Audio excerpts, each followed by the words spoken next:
Hi guys, welcome back to my channel. My name is Charlotte and this is Charlotteshelves.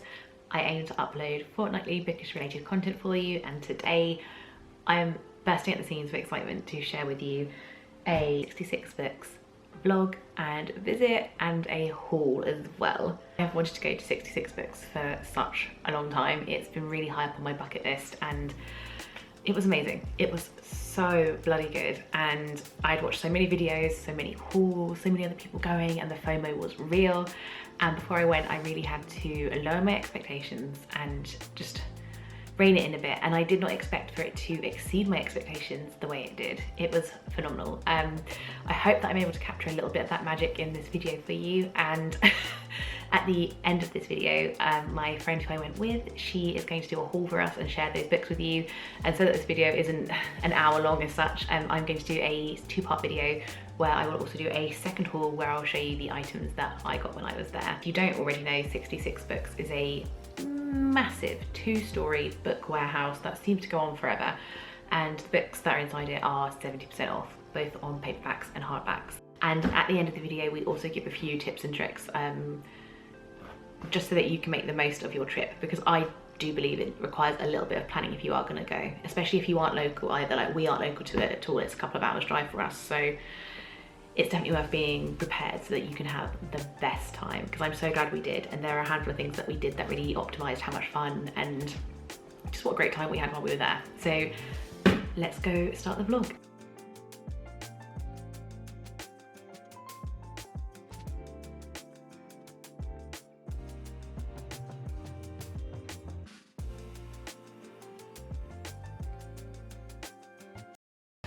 Good morning. It is the day that we are going to 66 Books. I'm tired. We're gonna get ready, we're making some coffee, and we get on the road. I'll probably do my face in the car. I'm so excited. Is he harassing you? Is he harassing you? No, I just got to make sure we don't eat the socks. Yes. You love a sock, don't you? You love a sock. Also, I have to say, I have assessed your physical TBR, and unfortunately you can't go to 66. Oh shit. What am I gonna do?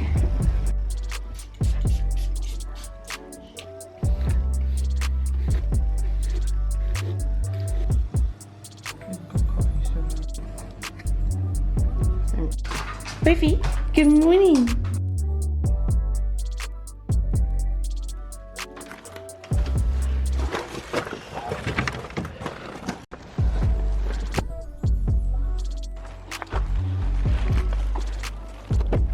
So, as I've already said, 66 Books is a giant book warehouse with a 70% discount.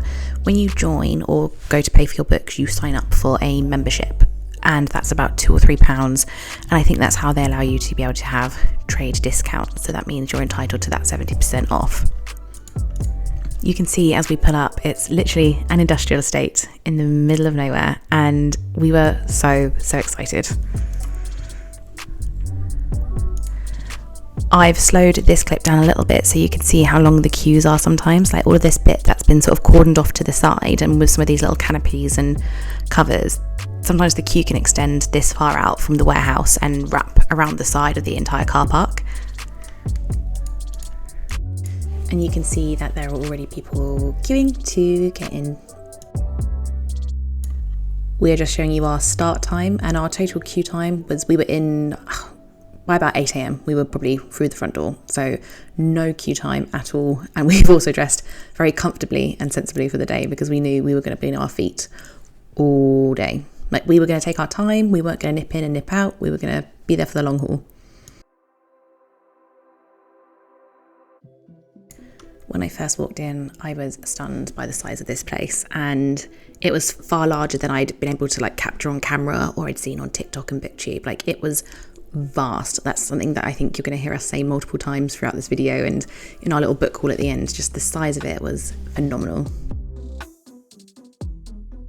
When you first go in, the first chunk of it is a lot of children's writings and YA, and I was having to say to myself, just pace yourself, you know, we're going to get to the adult fiction, we're going to get to all the other types of books, it's not going to be children's all the way through. Like, I was really trying not to get too excited or to hype myself up too much.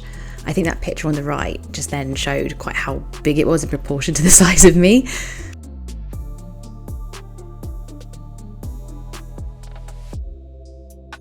But you were really spoilt for choice when you're there. Like, I wasn't expecting it to be as diverse in terms of books and the subject matter that it covered as it was. Like, I was expecting quite popular fiction, a bit more like what you might get out of, say, The Works or something like that, and it wasn't. It was incredible.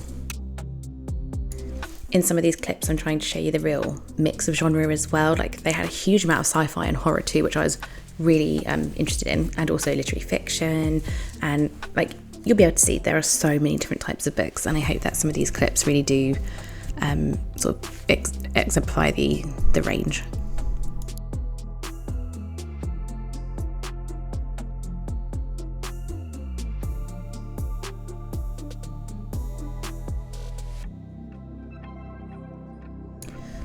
I also think some of these clips of the shelves that I've taken, they just show you how abundant the stock was.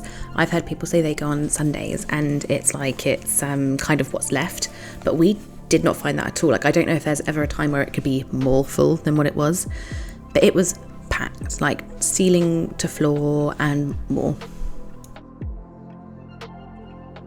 I think this is something we say at the end of the video when we give you some tips and tricks, but you can see the books are kind of double or triple stacked, and especially on the second floor, on the ground floor rather, we found that you really did need to dig behind the rows and rows of those books because they would not put authors or like for like together, and I would find completely random books behind other books. So this is us now going down to the second floor after spending a couple of hours just upstairs, and it was insane.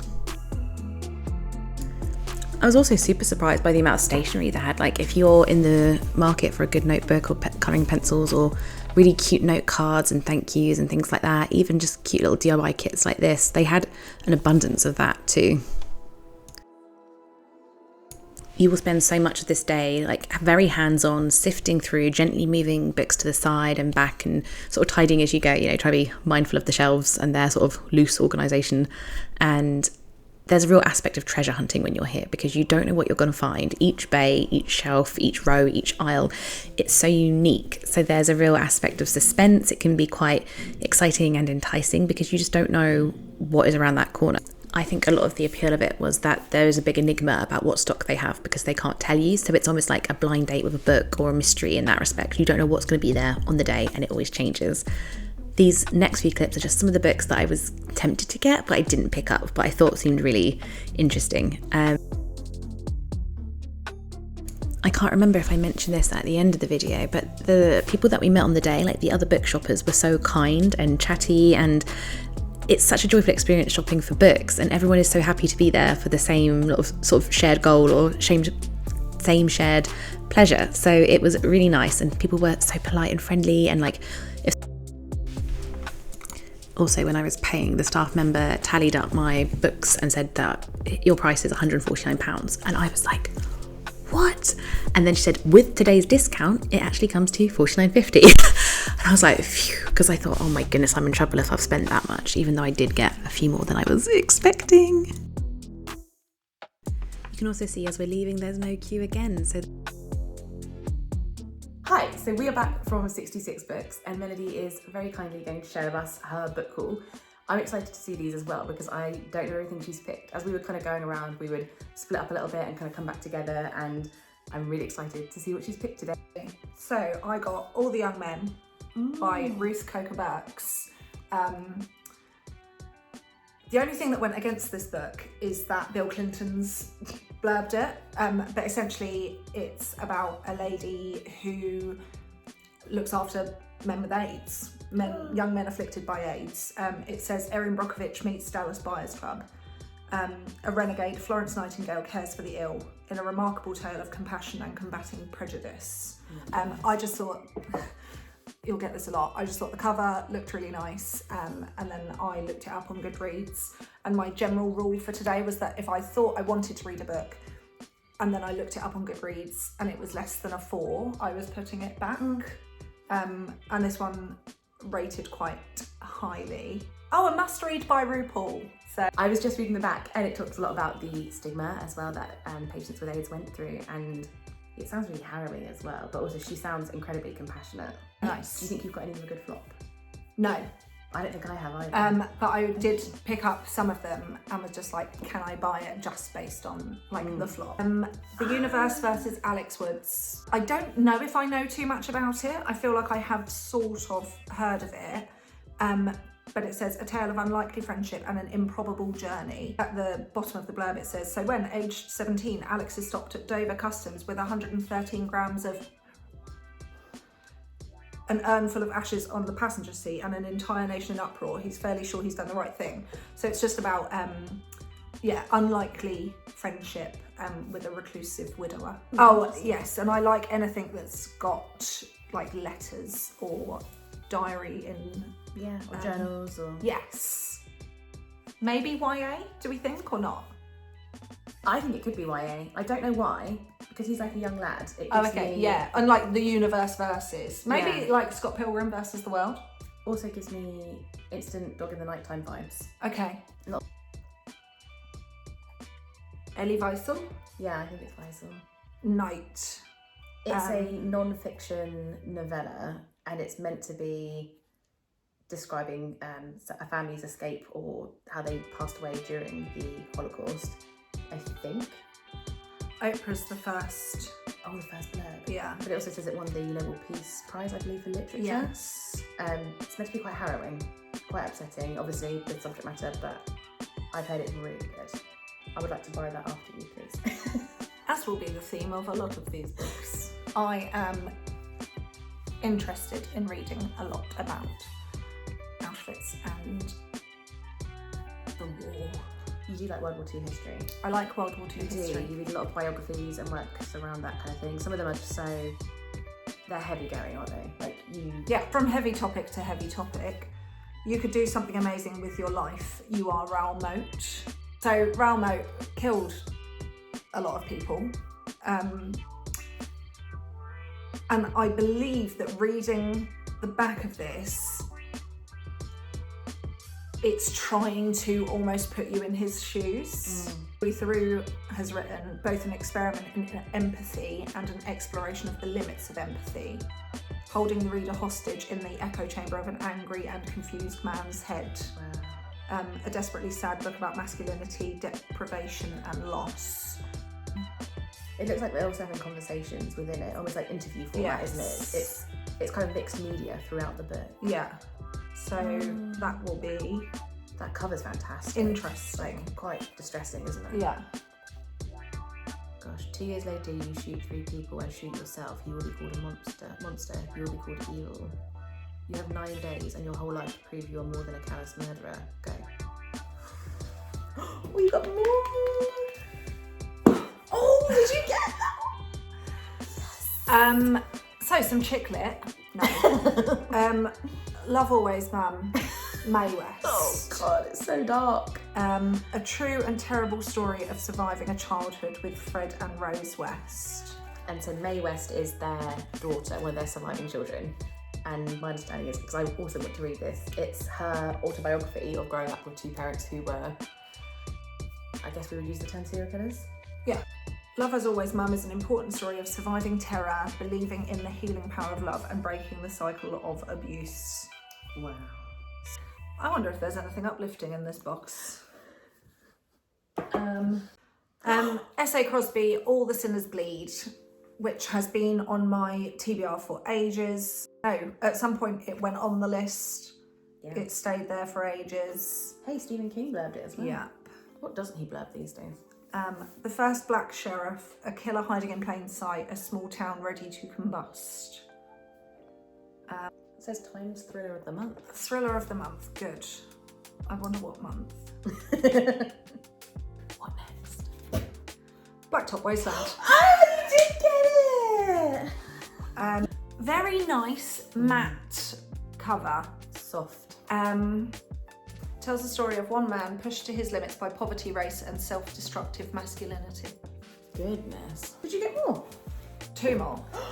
You did good. This never happens, by the way. When we go book shopping, I end up getting quite a few too many, and you're quite good. You get like 2 or 3, 4 or 5. When we went to Hay, my pile was like this. Yeah. I think because I was a bit preoccupied with how much I'd spent on Oh, books. probably. I was a bit stressed because Yeah. I went over my budget. Still Alice. So this is about a 50-year-old woman who gets diagnosed with Alzheimer's disease. And with some things, with some books, I personally feel safer in the fact that if I haven't read it or seen the movie, if it's been made into a movie, I think it must be good. For them to like buy the rights. Yeah, because somebody's thought like that would be a good film.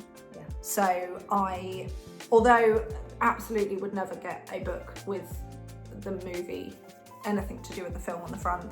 But I think when you're paying $7.99 minus 70%, Yeah. it's sort of just like, I would like to read this. Do you ever get health anxiety when you read books that are about diseases or people coping with their health? No, I don't have health anxiety. Last book On our happy little haul. on our happy haul, Dark Matter by Blake Crouch. You read that? Oh, goodness sake. I thought that was a gift, that one. I did see you grab that. We tandem read it last year. I gave it 2 stars, you gave it 3. Oh, that's disappointing. Because you had it on Kindle. No returns. Kindle, and it had like a sort of pattern like this in red and grey. But I don't think I finished it. You did. We read it together. I'm going to have to now take one of her books because I haven't. This isn't fair. What's the one? Oh, I thought it was Andy Weir, Project Hail Mary. That's on my TBR. It's on your bookshelf. Yeah, that's what I mean. Okay, I'll just take that. I'll take that one instead. Hit me up if you want to buy a book. Yeah, we'll only charge you £2. So how much did you spend overall? Did you remember? Yes, I spent £27.95. They did not tell me what my pre-book club price would have been, which is sad, but we could work it out. But basically, 1, 2, 3, 4, 5, 6, 7, 8, 9 books.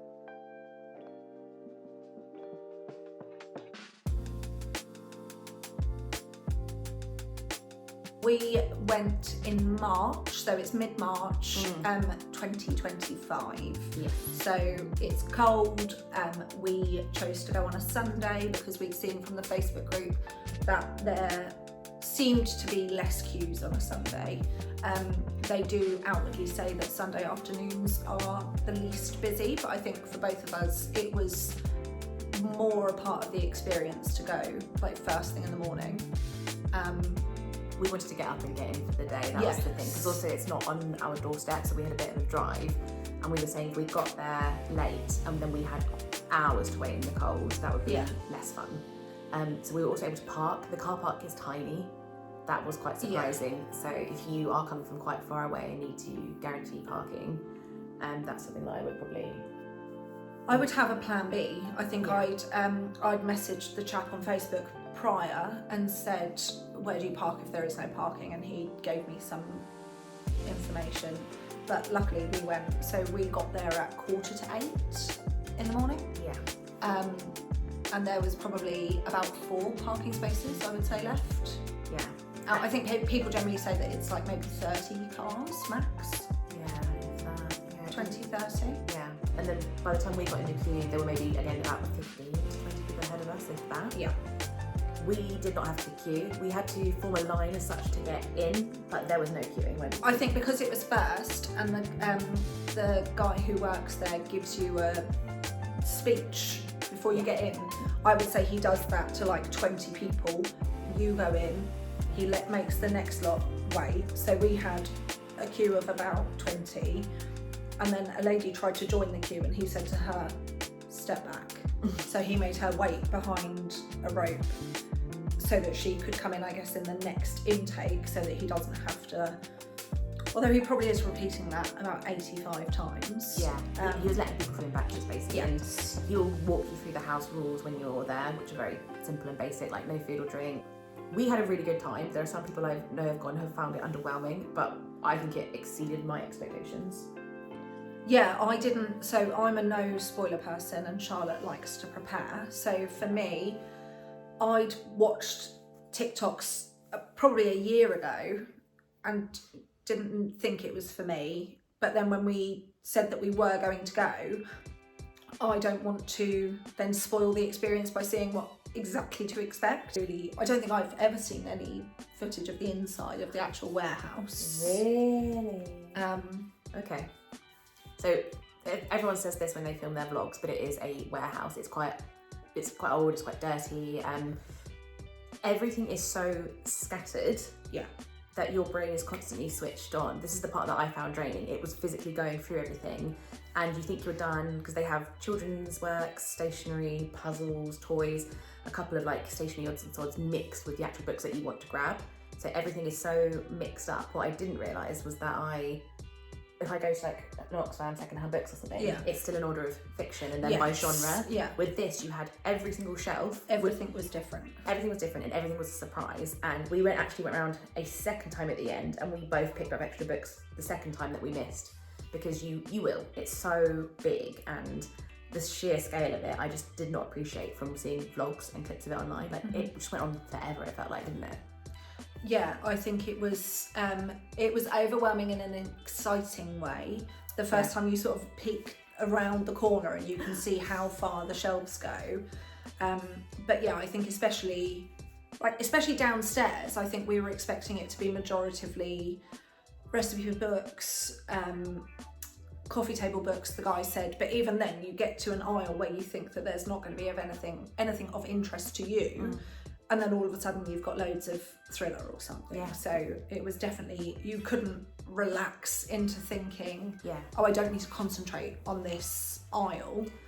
So for example, there's a huge cookbook section, and within it I found 2 horror books that I've really wanted, and I found a limited edition special copy of another sort of horror thriller that's about 40 years old that I really love, and I wasn't expecting to find them in like a wealth of cookery books and then knitting and other stuff. So it's very odd. And then also downstairs, we were saying that was more of the area where they were second and third stacked. So you'd have books on the front row and then realise behind there were more, and we were seeing that more and more on the ground floor than upstairs.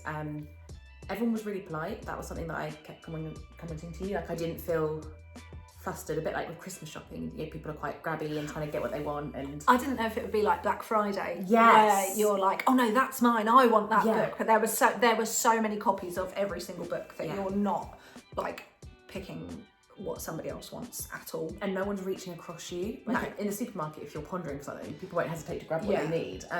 Everyone was super respectful. Lots of chatting. Like lots of book girlies just like having a goss and I can hear people like making recommendations. Yeah. And someone was looking for a book that you'd seen. Yeah. And you were able to get it's on one of these R's and it's like the left side, and just really nice vibes actually. I didn't expect that at all. Yeah. I was surprised to see. Like I saw 3 or 4 new releases that I've seen come out in the last year. Whereas the chap that runs it always says, we don't have the latest books, we don't have the latest releases. And as long as you free yourself from the idea that you're going to find exactly what you want, you can just have an amazing time. Because if you're going just to buy books, you know, if you're not there with like a wish list, you will have an amazing time. You also wouldn't be able to, because I think we were saying, although it's a working warehouse, so they're obviously fulfilling orders for shops. Yeah. I said to Charlotte, to me, it reminded me very much of the works, but sort of on the grandest scale that you've ever seen. Yeah. That's the sort of... No, I don't think that's fair actually to say that that's the sort of quality of books, because it's not just the £3 for £6 books, but it's there are a lot of those types of books. But there's no order to it. It's not, oh, don't be silly, of course it's in genre, or of course it's in author, or of course there is no order whatsoever. So I have got... I think something to bear in mind is we dressed kind of for the occasion, if that makes any sense. Like we both wore trainers, comfy flats. Melody took a crossbody bag and I took a backpack, and it just meant your hands were free. When you go in, they give you quite a chunky basket, and you've got to carry that. And we were in for 3 hours, I think, weren't we? About 3 and a bit hours. And it's a long time to be lugging around 10 plus books. So we made sure that our hands were free. We took snacks and drinks with us on the way up for the journey, that sort of thing, so that we were ready and prepared. It is cold inside, I would say, but because we were sort of physically going through a lot of books, I felt like the process of like going through everything kept us warm. I wasn't cold at all. I don't think it was cold in there. I'm run hot, but I think it was warmer downstairs. Yeah. But again, it's March, so I bet it gets boiling in the summer. Yeah, because there's no like aircon or ventilation in it. It is just a warehouse. It's If you are sensitive to flashing lights, yes. whenever I go anywhere with Charlotte, we do a scope out and see if there's like, we will notice if there's a flashing light because it will send Charlotte's migraines on a spin. This place has got no light bulbs that work properly. Yes. Like none. There were quite a few areas where I did just walk to the end to move along a bit, because it would have triggered my aura symptoms and things like that. Or even if you've got something adjacent like epilepsy and things, quite a few of them were very flashing. And we were debating whether strobing, I guess. Yes. Like we were tempted to message them afterwards just to let them know, because it's not something very common, obviously. No, and I think, why would you know that if you haven't had that in your life? Yeah. But yeah, I think hands-free was the best choice ever. Yeah. Like when you said to me you're taking your crossbody bag, I thought, rucksack. And it just meant you could, because also you're trying to weave through people a lot of the time. So for certain sections, it's entirely clear, but the aisles aren't wide enough for two people. So when you pass, one of you has to squish and one of you threads through. And the people were so polite. I thought I'd feel very triggered and overstimulated by that amount of contact. Yeah. But I didn't feel like when I go to like the shops again at Christmas or just a busy like a festival or a food market, I can feel quite overwhelmed very quickly, and I didn't. And we were there for 3 hours. Like I said to Melody, I thought I'd feel burnt much faster than I did. I would say not accessible. Not accessible. Although we saw somebody in a wheelchair. Yeah. I don't know if they were able to sort of go upstairs or the aisles aren't big enough for a wheelchair. Or a mobility scooter, I would say. No, and we saw someone on crutches who was struggling a bit as well. It's a lot of standing up, walking, small spaces, stairs. It's a warehouse, it's not a shop. And the corridors at the end are also not, they're not wide, if that makes sense. Like when you reach the end of a shelf, sometimes you had to like squeeze around to go down the next aisle. It didn't feel oppressive or claustrophobic. No. But if you weren't perhaps able-bodied, that would definitely be an issue. Yeah. Yeah, for sure. There's not a lot of staff around, so there's no one. Even if you had questions. Yeah, I wouldn't necessarily know what you would ask because I think they make it so clear on their Facebook page that they're not there to help you. They're not shop assistants. They work in a warehouse. They won't answer questions about stock. No. They can't look for something for you because they say we don't know. Yeah. They said they don't know day to day what's on the shelves. No. And it's very much fend for yourself, which is exciting. I tell you what I saw, a lady with a roll along, like a crate on wheels. So it wasn't, I've seen people take suitcases and stuff, and personally I think that, I think if you were going and you were just getting everything that you looked at, then fair. Like obviously you bought quite a lot of books, but I don't think I needed a trolley. No. Even with the amount I got. Yeah, and at the end, they actually have boxes that you can, so I got this small box that you can put your books in if you don't have a bag or whatever. I think if you were to turn up with a suitcase or something, you're then having to carry that all around. It's not as if you can't put that somewhere whilst you come back to it, I guess. I'm glad it wasn't raining. It is in the middle of nowhere. That's the thing. It's in an industrial estate. It's very industrial. So you're not. If you're queuing, you're literally in a car park queuing. Yeah. There's nothing to look at. There's nothing to see. It's very They have got a toilet. They have. If you're anxious and you get anxious wheeze, they have 3 toilets. Oh, do they? Yeah. Oh yeah, 2 men, 2 women, 3 women. I think 3 because there's a ladies downstairs as well. 3 women and 1 men's toilet. But I saw people queuing outside the men's breakfast. Oh, okay. And I was like, if I'm really busting, I'll go use Yeah. the men's. But that was something that worried me because I thought if I'm in there for 3 and a bit hours, I don't want to feel anxious about rushing it because I need to go pee and find a McDonald's or something. We also didn't see the coffee van, so maybe they don't have the coffee van there today. It was parked all the way around by the front when we came in. Oh, okay. So when Like and subscribe. Thank you for watching today's video. I hope that gave you some little tips and tricks about going to 66 books. And I also hope you really enjoyed Melody's super happy book haul. Haul of depression. If you have any comments or questions about 66 books, put them in the comments because we can both reply and just try and offer you any advice and guidance on it. And we would definitely go back. but we said not for a little while because we've bought books that are kind of going to tide us over probably for the next year, I would say. Yes. I think I said I would go in probably 2 years. Only because I think if I do something regularly like that, like we went to Hay on Wye, and that was last year, I'm just about ready to get excited about going again. But I think for me, I wouldn't want to go and just see all the same books. No, I think it's nice to leave a gap because we're not sure what their stock rotation is anyway. So yeah, thank you so much for watching. Please do like, comment and subscribe, and I have another video up for you in the next week or so.